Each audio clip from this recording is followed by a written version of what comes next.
thank you so much for joining us today for our Q&A session with our lovely principal, Suzanne Lindley. We do have my lovely colleagues from the admissions team, Amanda and Emily, in the live chat today. So they'll be helping as we obviously go through, answering any questions in the chat. But now it is my pleasure to introduce you to Suzanne. Suzanne, it would be great if you could just introduce yourself to everyone here before we get started. Thank you, Isabel, and a warm welcome to this evening's event where you can literally ask me anything. We know that transitioning and making the choice about your child's education is probably the most important decision you'll make, and it's really important that you make the right choice for your child, and hence the opportunity this evening to ask some bespoke questions to make sure that you are making the right choice at MVA. I've been principal at MVA for a couple of years now. Previous to that, I have worked in senior leadership in the education system, both state and independent in the UK. And of course, I have worked internationally. And one of the things I love about MVA is the fact that we are a diverse international community, a school that's doing things differently, a school that is winning lots of online awards. We're up for the World's Best School Award, and the outcome of that is coming up later on this term. So hopefully you've had a call with our admissions team already, so you know a lot about MVA. So this really is a chance to ask those final few questions to help you make the right decision. So over to you, Isabelle.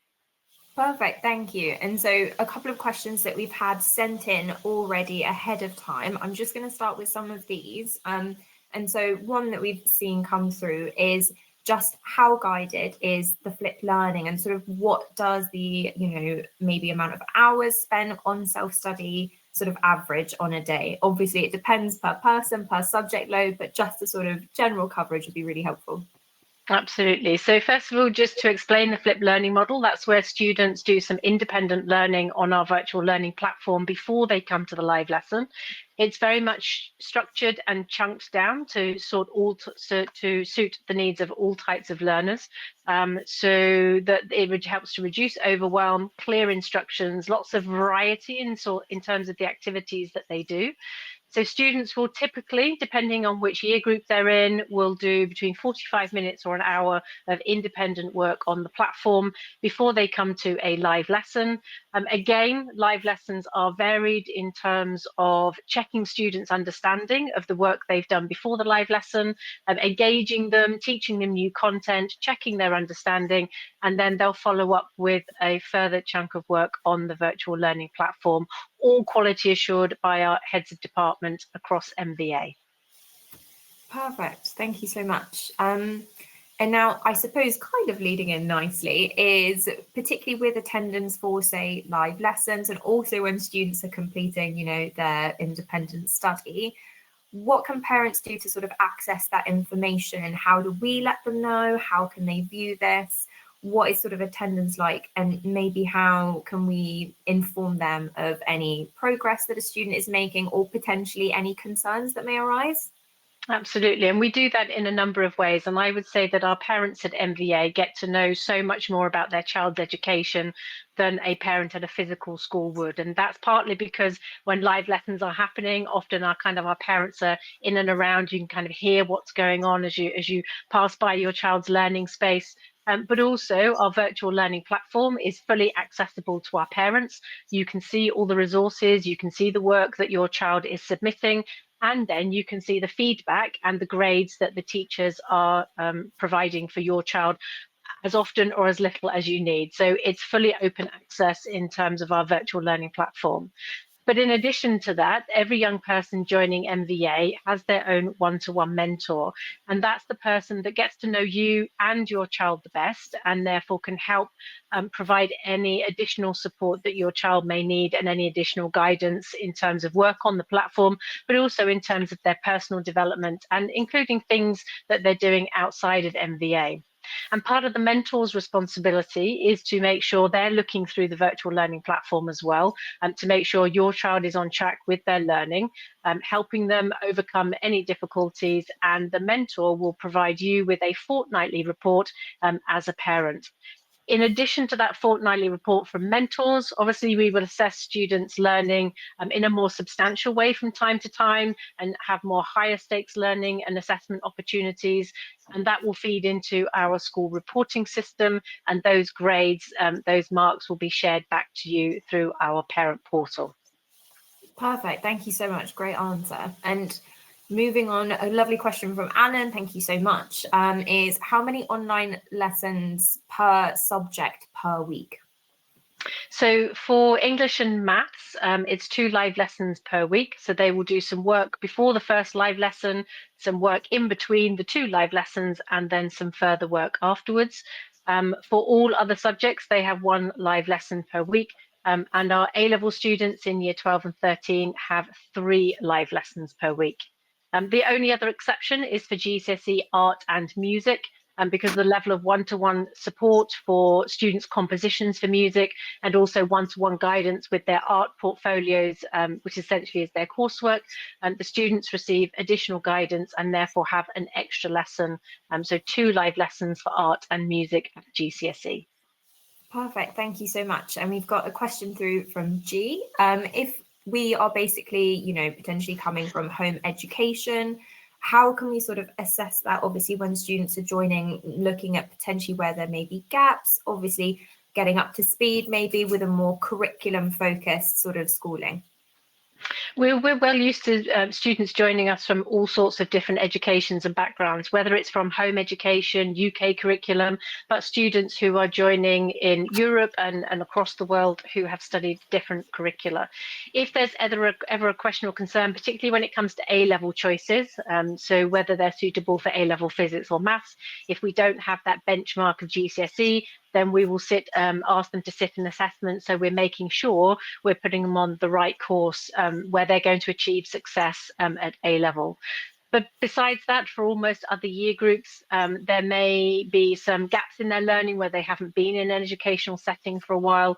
Some students can choose to do slightly fewer subjects. That gives them more capacity to do further extended work to close those gaps, either using work on our virtual learning platform, or some of our parents choose to provide additional tutoring outside of MVA to help close gaps. So the program very much depends on the different background and settings for different parents and the circumstances and education that's led them to then move to MVA. Perfect. Thank you so much. And we've got another question through from Steve. So he has asked, is the 45-minute pre-work before a live lesson intended to be before the week A class and then again before the week B class? Absolutely. So we are basically our weekly timetable, week A and week B are the same structure. The lessons are at the same time each week. So yes, a student would do the pre-live learning work for the lesson in week A, and then before the same live lesson in week B, they would do further pre-live lesson work. So within a week, we kind of call it like the sandwich model, where the bread is the pre and post live lesson work that they do on the virtual learning platform, and the content, the sandwich content, that's the live lesson that sits in the middle. And it's the same model for week A and week B. The only slight difference is that students across week A and week B, depending on the subject, are required to do what we call a submit task. And that's a more substantial piece of work for the teacher to provide a high quality feedback for the students, to guide them in what they're doing really well and maybe what they could do to do even better. And sometimes that's content, sometimes that is a new technique that they need or skills that they need to develop. And so to help spread the load of the submit tasks, for some subjects that will come in week A, and for other subjects that will come in week B, so that students have a balance and don't get overwhelmed with having to submit too much in any one week. Perfect. Thank you so much. And this is actually a question that we've had sent through earlier, and it's specifically around social interaction. So how do we help facilitate this, and what are some of our different offerings throughout the week and then potentially in person as well? So it's one of the questions that parents often ask us about online socialization, and it is different for different people, because different students, as they do in a physical setting, will socialize in different ways. So we like to provide different types of opportunities, whether that be through our enrichment program, where students who are really interested in a particular activity, whether that be creative writing or baking and cooking, they can join and meet up with other students who have that shared interest. Through lessons, obviously, there's an opportunity to interact with each other's, each other's students, which is a type of socialization, whether that's through the chat using the microphone. We also have year group social activities that happen, which are run by our pastoral team. And then we have other opportunities like a daily neurodiversity group where they're coming along, whether one is based on Lego, one is based on bringing a kind of a creative hobby or something that you're partway through finishing, so that students can engage in an activity while they're part of that ND group. We also offer a suite of in-person trips and visits. Some of those are open to the whole school as different opportunities, but also some of them are year group based. Some of them are curriculum based, like trips to the theatre, trips for music, etc. And we are also this year offering our first residential. We're also the first online school that is going to be awarded a licence to run the Duke of Edinburgh Award. So again, once we get our licence, there will be students who are interested in the Duke of Edinburgh. And again, that's a further opportunity for those students who want to engage in that type of activity to come along and pick up an additional qualification through the Duke of Edinburgh Award. Fabulous. Thank you so much. And actually leading on quite nicely from the neurodiversity group that we offer, a few parents have sent in some questions already, particularly around SEND support, what we can offer. And also there's a couple that have touched on, particularly maybe if we're looking at ADHD and focus within sort of those live lessons and with the independent work as well. It'd be really great if you could sort of touch on maybe what we offer in terms of support and just what that could potentially look like for those students. Absolutely. So firstly, that comes from parents as you know, through the admissions process, where you share with us the barriers that your children have and the things that they find helpful and the things that they find unhelpful, and whether they have any access arrangements and things like that already in place. So you sharing that information with us is super helpful, because that enables us to have that level of information that is shared with our professional community. It also enables us to look at the mentor that is best suitable for different young people. All of our mentors are SEND trained, all of our teachers are SEND trained, but we do have some more specialist mentors that come from a higher level of SEND background. So we try and provide the best possible match in terms of our mentees as well. We have a big team in our SEND department, so 2 SENCOs, 5 assistant SENCOs, a specialist EHCP coordinator, and again, that team of the SEND team work one-to-one, either directly with the mentor to best support the mentee or directly with the families themselves.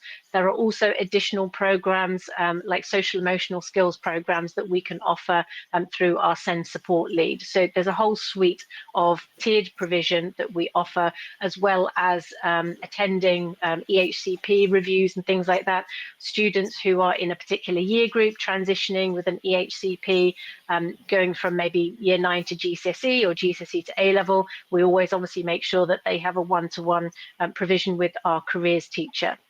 The other thing that we have as an advantage is that inbuilt to our systems is a whole suite of assistive technology. So one of the things we do as part of our induction program is a bespoke session, taking students and parents through what assistive technology we have, whether that's changing the color of the screen, whether that's different tools that you can use in terms of speech to text software, etc., and tools that you can employ at home. So in terms of concentration, in terms of ADHD, students have the opportunity, for example, to turn their camera off. So if they need to stretch, if they need to move, because that helps their focus, if they need to have a weighted blanket, if they need to have the things around them that help them stay focused. There, again, we use technology in terms of setting timers and reminders, and those are things that parents can work with their child at home to help them get organised. I mentioned our virtual learning platform chunks the work into small chunks again. So it's about setting, a piece of work that a child can concentrate on for a set period of time.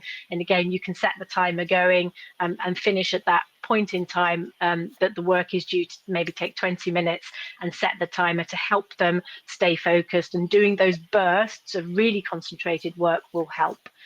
But inevitably, we also find the fact that for a number of our young people, being away from the distractions that are in a physical classroom, because those are not the same distractions that you get in an online setting, that it's a much quieter environment. There are other distractions as well, don't get me wrong. So, we often talk to families about where do they place their mobile phone whilst they're working online, what makes a distraction-free learning space.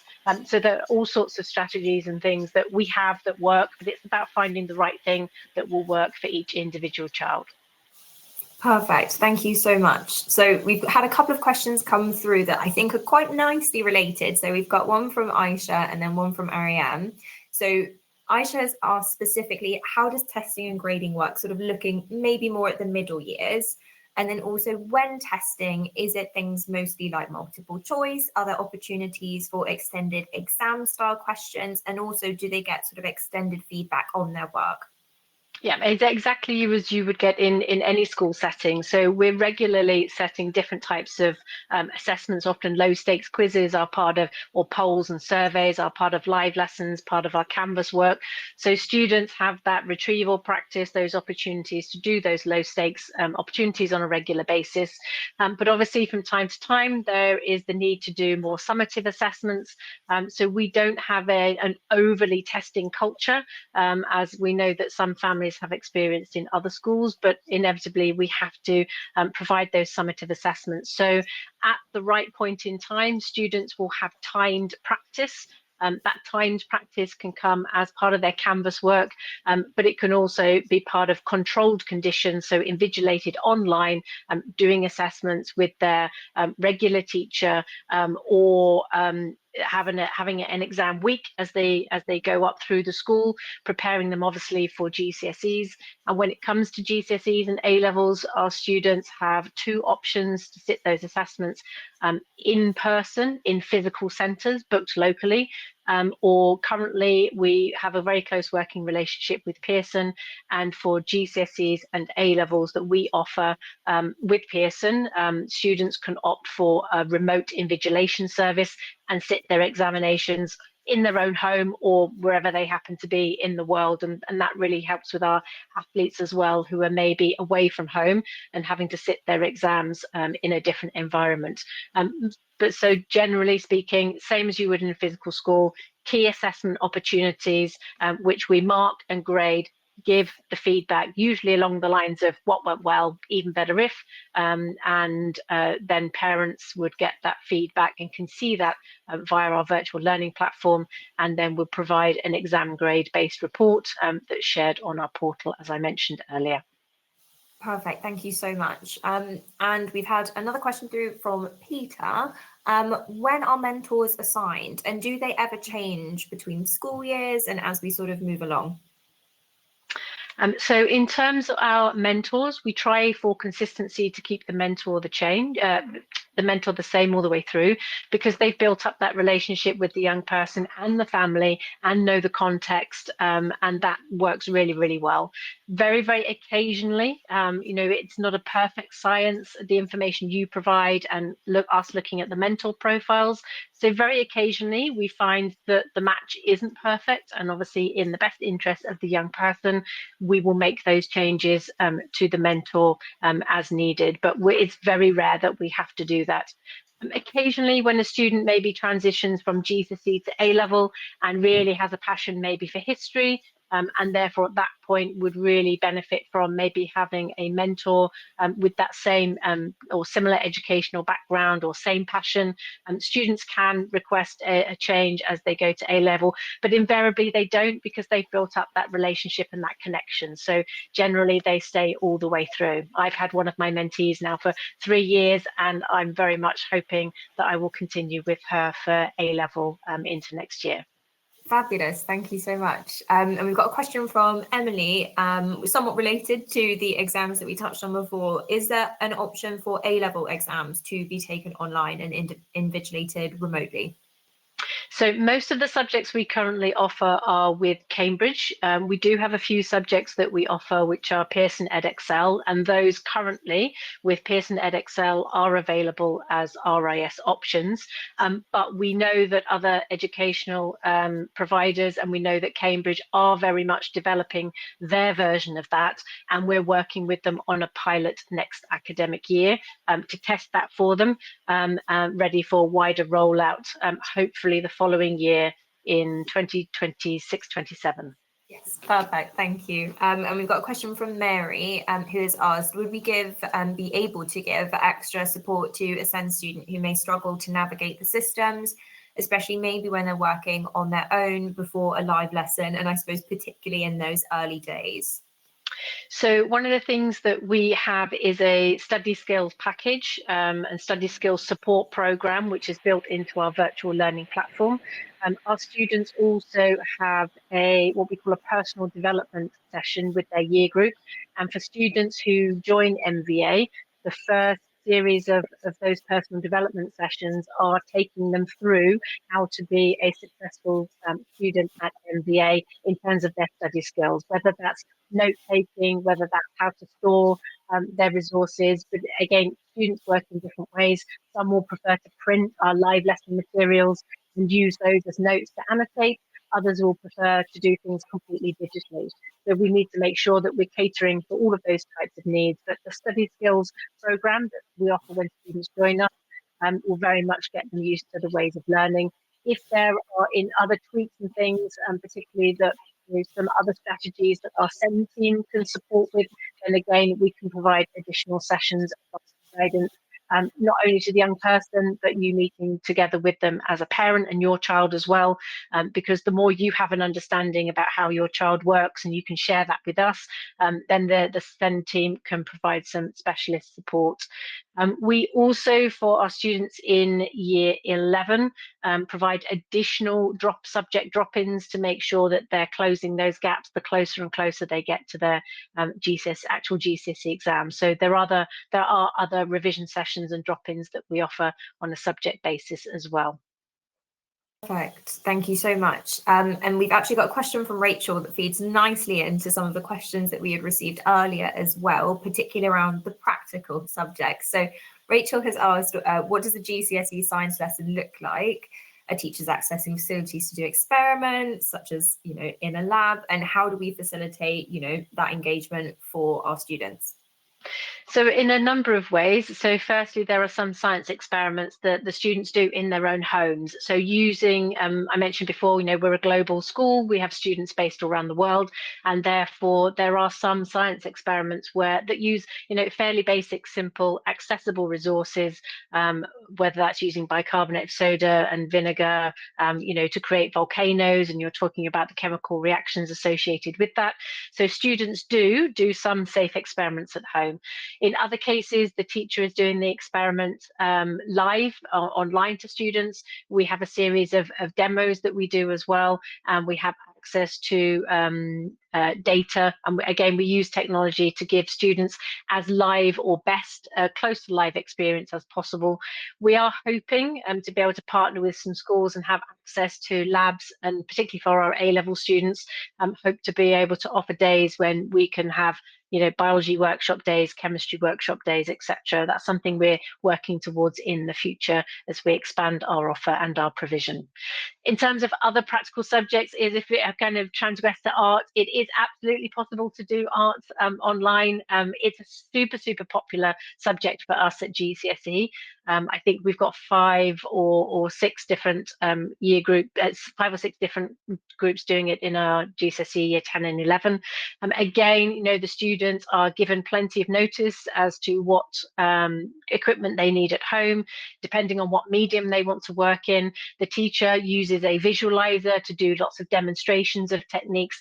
And I mentioned that for GCSE art, students have 2 live lessons per week, and that gives the teacher the opportunity to jump into one-to-one one-to-one calls, because if a student is working in a different medium on a particular type of project, then obviously the bespoke advice and guidance and support with techniques, etc., needs to be very much on a one-to-one basis. In terms of subjects like drama, we can't offer that as a GCSE subject or A-level subject at the moment. Unfortunately, there isn't the qualification that we can deliver that is fully online, but we are looking at things like drama clubs and being able to offer Lambda as a qualification for the next academic year. Perfect. Thank you so much. We've actually had a follow-up question from Rachel, and this fits in very nicely because we've just touched on art towards the end there. But specifically, sort of what art curriculum do we offer? Obviously, within the realms of what we can do.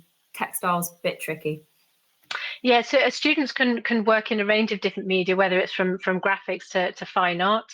At the moment, our students through our OCR syllabus do have to go to a physical centre for 2 days for their GCSE art exam, and we offer 3 different bases, 2 in and around London and 1 in Birmingham, to try and make it accessible as possible for our students to be able to travel to.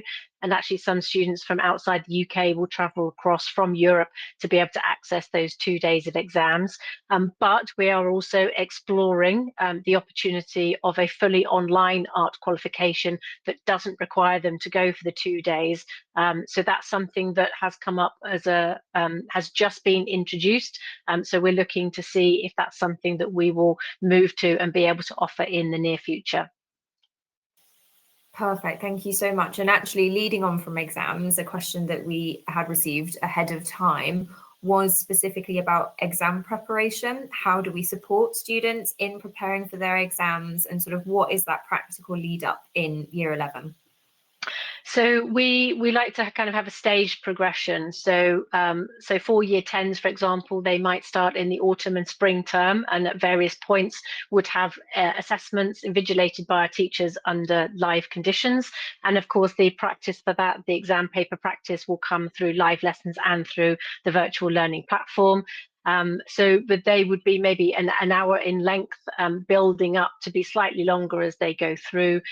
They have a week of exams in the summer term, again, just building that up, making sure that they work with their mentor on what does a good revision program look like. And I mentioned, they have access to something called Seneca Premium, where students can actually set their own quizzes and topics, and they can also use a setting where it will reteach them the content and then test them on it. So they're much more in control of their assessment and how they learn as well. Moving through into year 11, we have a more substantial series of mocks in October. And then again, we have a second series of mocks in the spring term in February. And around that, we give advice and guidance not only on access arrangements, but also supporting parents making the right decision whether to go for in-person or the remote invigilation service. If they opt for remote invigilation, then there is a sandbox, a practice demo area that students can use, and also Pearson offer a live invigilation using their platform, which gives them the experience to know for sure whether RAS is going to be the right option for them. So it's not only about the exam preparation in terms of exam revision, it's also being in control of their emotions. So we do a lot of work both with the mentor, through the heads of year, and through our wellbeing program, making sure students have the strategies to manage their emotions, manage their stress, all of those sorts of things we build in through our program on an ongoing basis, so that students across all years are prepared for those formal assessments when it comes to it. Fabulous. And we also have a question from Diana. Now, we touched a little bit, obviously, on our social offering and what we can provide, but Diana has asked specifically, how do pupils potentially grow socially and emotionally in an online setting? And obviously then maybe how do they make friends? Do we see students make friends? Basically, what does that side of things look like? So for some students, having a bespoke social and emotional program through our SEND support team is a need, and that's something that we can offer. But socializing will look different for different young people. Some come to all of the social rooms, some will go on microphone, talk readily in assembly. For some, it's more socializing through the chat because that's where they feel safer being able to socialize. I mentioned the trips and visits, clubs, enrichment program. All of those sorts of things are different ways to socialize. But equally, one thing I haven't mentioned yet is our parents have access to an app called ClassList. And what we're finding is that parents will actually or can choose to identify their geographical location. And so our parents then can find people in their local area, and they're now arranging their own local meetups. We find that when parents come to trips, we have a kind of a trips channel. And so parents are sharing lists, arranging to come on the same train, coming from the same local area. So it's really building up more of a community, not only for the students, but also for the parents as well.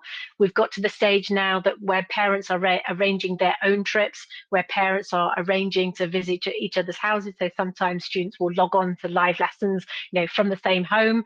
And equally, when parents come to trips, they drop their children off, and the parents have arranged to go themselves for a coffee or to the local art gallery. So it really is facilitating not only the students socializing, but also our parents feeling connected and part of MVA as well. Brilliant, thank you. And we've got one from Zach, which also ties into another one that we've had sent through previously. So Zach has asked, in the live lessons, can the students ask and interact to clarify understanding? And in relation to that, one that we've had through previously was specifically around cameras and how our students are engaging online, and basically what is also our cameras on policy. Definitely. I'll start with the cameras. So we are a cameras on school, but we have flexibility because we know that if we insisted on everyone having their cameras on, that would be a barrier for some people accessing education. So I mentioned earlier that for some students actually may be happy to be on camera most of the time, but if they have tics or stims, or maybe they need to move around a little bit, it's perfectly okay for them to turn their camera off. Equally, we have some students who have a full camera exemption, for whom that is their best way of learning. And as I said, if they had their camera on, they would potentially run the risk of removing themselves from the lesson or not even come to the lesson in the first place.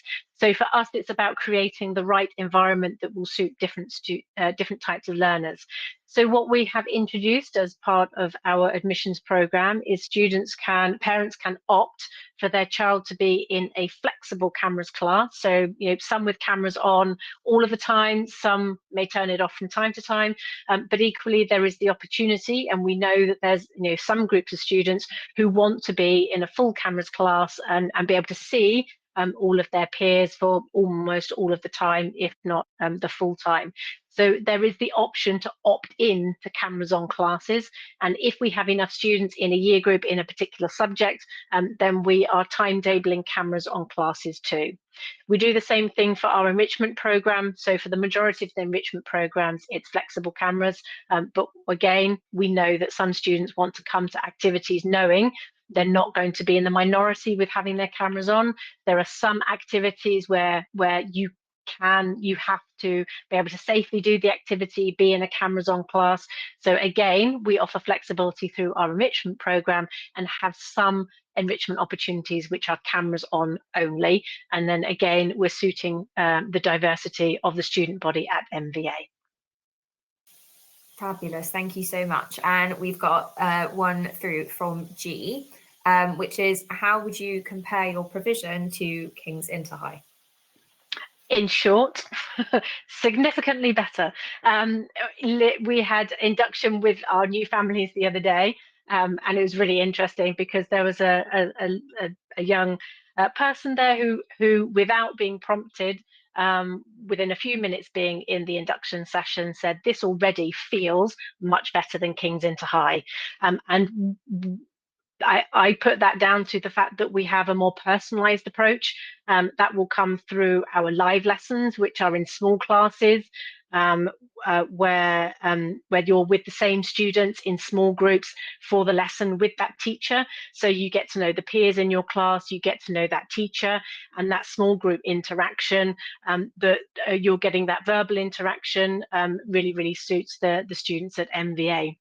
The other obviously selling point is the fact that each young person gets their mentor, their personalized mentor, and that enables us to make sure that every young person has an advocate, has a champion, feels listened to, feels heard, and also works really, really closely with the parents as well. So I would say it's the personalized approach, the interactivity through the lessons, and also the bespoke approach we have through our mentoring system. Perfect. Thank you. Great answer. And so we have one through from Lisa, who has asked specifically around the younger students and how they're supported transitioning sort of maybe out of a very structured school model into obviously what we offer, but I suppose that can cover students of all ages.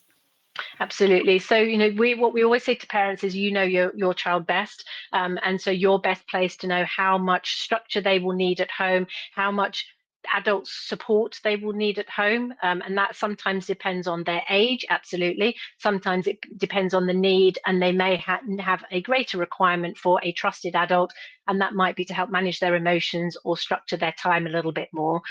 So again, it very much depends. We have some parents who are almost there, full time.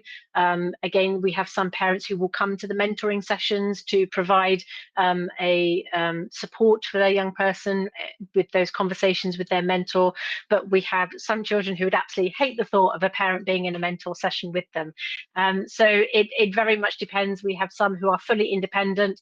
Our athletes, for example, have to be pretty independent because they're not home all the time. They're traveling, they're going to competitions, they're training. So it very much depends on your child and what their needs are and what their age is.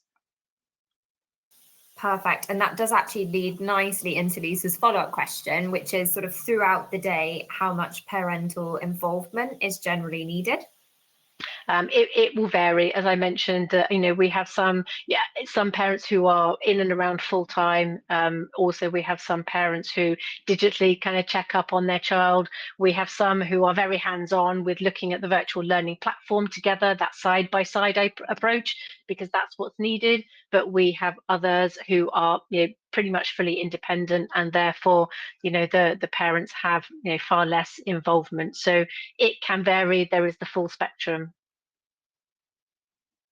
Lovely, thank you. And what I believe is actually our final question for now is Ariane, and she's asked specifically around modern languages. How are the oral exams prepared for, and how much practice in terms of speaking do students get? So similarly as you would do in a physical school, trying to get students to use their speaking skills as frequently as possible, because it is a key skill for the language requirement. We can also put students into breakout rooms, with their pre-prepared materials so that they get to practice with their peers. We also get them to use technology so that they can practice independently, record themselves, hear it back, record it, send it to the teacher. So there's all sorts of ways in which we use technology as well as in live sessions to make sure students are preparing for that speaking assessment, because it's a requirement of the languages. Fantastic. Thank you so much. All of your answers fabulous. I'm sure everyone has found it very, very helpful.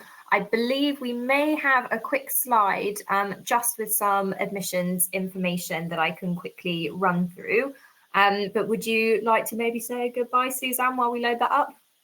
I would, thank you. I mean, we know that there's been a huge number of questions in the chat. So if there's anything that we haven't answered, we will make sure that we get back to you through the admissions team. Everyone who has been with us this evening will get a follow-up from the admissions team and get a recording. But thank you very much for your time this evening. Hopefully it's been helpful helping you make the right decision for your child. And thank you, Isabelle, and the amazing team in the chat answering a plethora of questions. Perfect. Thank you so much. And Suzanne, I'm so sorry because you've just wrapped it up lovely. But if we could just do one final question, which would be specifically, how do we monitor teaching and curriculum, specifically examination subjects? So across the whole school, all of our lessons are recorded. So the senior team, heads of department, do a quality assurance program for all of our lessons. We mentioned, I think I could see earlier in the chat, in terms of our teachers, they are UK trained, qualified, teaching qualifications, minimum 3 years of experience. Most of our teachers stay with us, a long time. Our teacher retention rate is really good. So we have those quality assurance processes. In terms of our curriculum, our virtual learning platform content is also quality assured. We have specialist content creators who have to meet a series of requirements of the content creation so that students have a consistent experience when they go from subject to subject. All of that is quality assured by our heads of department and also by our senior academic team, who are our vice principal academic and assistant vice principal for learning and teaching. Perfect. Thank you ever so much, Suzanne. And I will let you go now, but thank you again. And there has actually just been a super quick question through from Eleanor that I can answer, which is, what is the minimum number of GCSEs a student can take with MVA? And so our minimum expectation are the core subjects, so your English, your maths, and then a combination of the sciences. So here we have our enrolment timeline. So if you are planning on starting with us on the 8th of September, so for when term starts, our deadline for this will be the 27th of August at 1 p.m, so next Wednesday. Then we will have, obviously our onboarding will happen on the 1st and 2nd of September. So that is when you will have your induction week. But if you enroll this weekend, there is the opportunity to still sign up for our family meetup, which will be happening in Battersea Park in London on the 28th of August. So there is still a bit of time to sneak in there if you would like to come along and meet some of our new families who will be joining at the same time.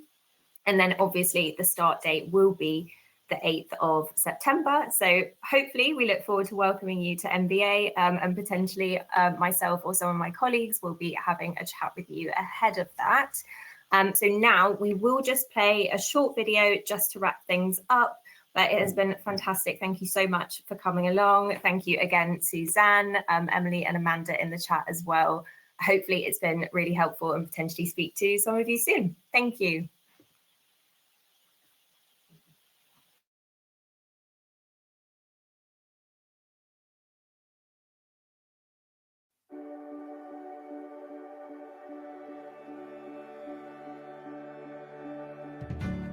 Welcome to the MVA Spring Roadshow, where myself, Hugh Viney, the founder and CEO, and our principal, Suzanne, are travelling up and down the country to meet with our parents, our students, and our teachers.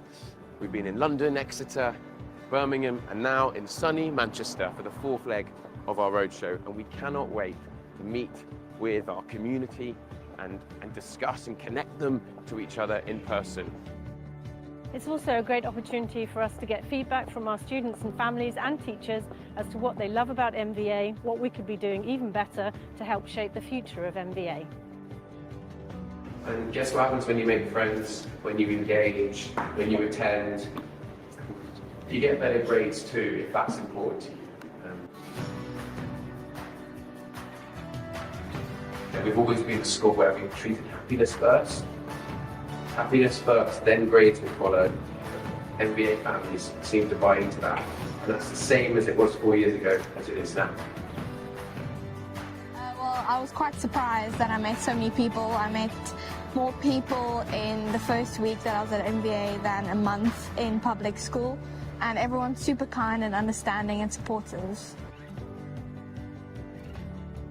Being at MVA is something that doesn't just benefit the students, it benefits the family as well. Things happen quickly. She's been welcomed. Her mentor is incredible. Yeah. She loves new subjects. Fiona, your mentor. She's amazing. We've loved the experience so far. The communication is great.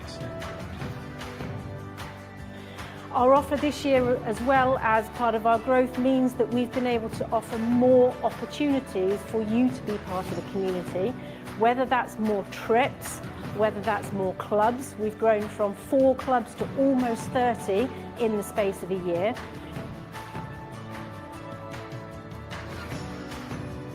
So we're really proud of this journey we've gone on. Sure, we've grown, we've never changed the people we serve or the reason we're here. Never changed that, nor have we changed our model.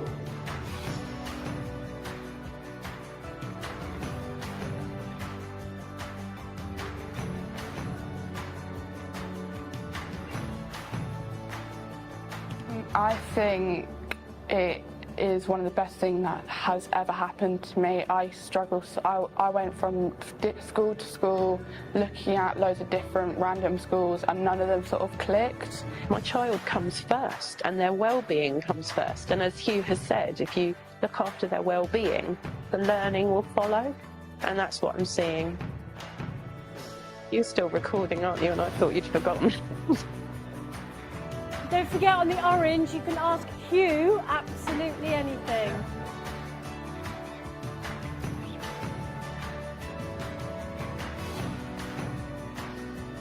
Yeah, everything's amazing. The teachers are amazing.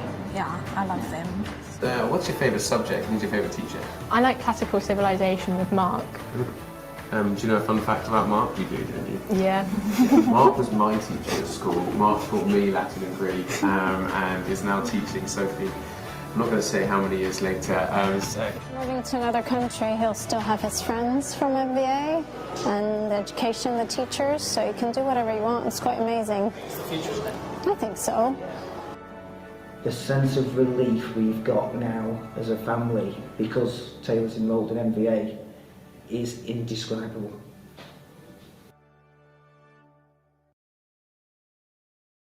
I'm just glad it exists, really. Everything's amazing. The teachers are amazing. I find learning on the platform easier than I thought it would when I started. It's good. I have so much more free time to do what I love.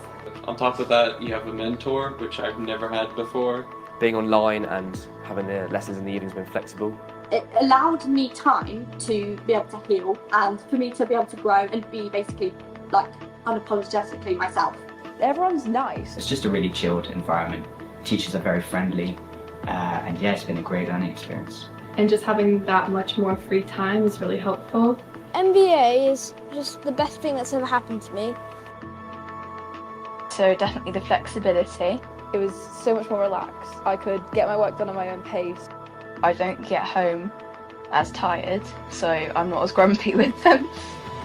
I get back from football every day and I'd have lots of motivation to get online and get on the lessons with them. Although you're homeschooled and have a lot more time on your hands, you don't miss out on your social life as you still get to meet up with people and make new friends. It's relieved a lot of pressure, frees up a lot of time for my golf that I didn't have before. It allows me to interact with people I meet online, which is really good. It makes life a lot easier out the track. It's a lot less stressful as well. Just more fulfilled. I feel like I'm enjoying life so much more. I've made so many new friends and they're all nice, really nice and supportive. I've made a lot of friends online. The lessons are also great and very interactive as well. Relaxed and be able to do my hobbies in the other days was great. And the teachers help me so much in lessons. I mean, MVA has just given me so much more free time. It is so welcoming. Yeah, I find the activities are really fun. So having an online school that I could go anywhere with and use any platform for was very, very useful. There's just time and you can watch the lesson again because it's recorded. I also have more personal time to do things in between classes instead of being rushed. It's a great way to make friends with people and just generally bonding with them. I really like the learning platform because it lets me catch up on any work that I've missed while racing. I just love how easy it is to get onto lessons and learn from where you feel the most safe. An amazing community of staff. I'm so grateful for the school. It almost feels like a family, like a second family. It just makes life a lot easier. Because there's no stress. No stress. All you do is get up in the morning, turn on your computer, whatever device you're using, and you get on Minerva, and it's just a great schooling experience. I have 10 times more energy. It's like, oh, I can actually maybe go do something. It's been almost like a godsend, actually, for me. I think you should just go for it because it's one of the best decisions I ever made. And it doesn't matter what the outcome is. As long as you are okay in yourself, then it doesn't matter about anything else. Do you want a job? Yeah. Maybe that's really deep.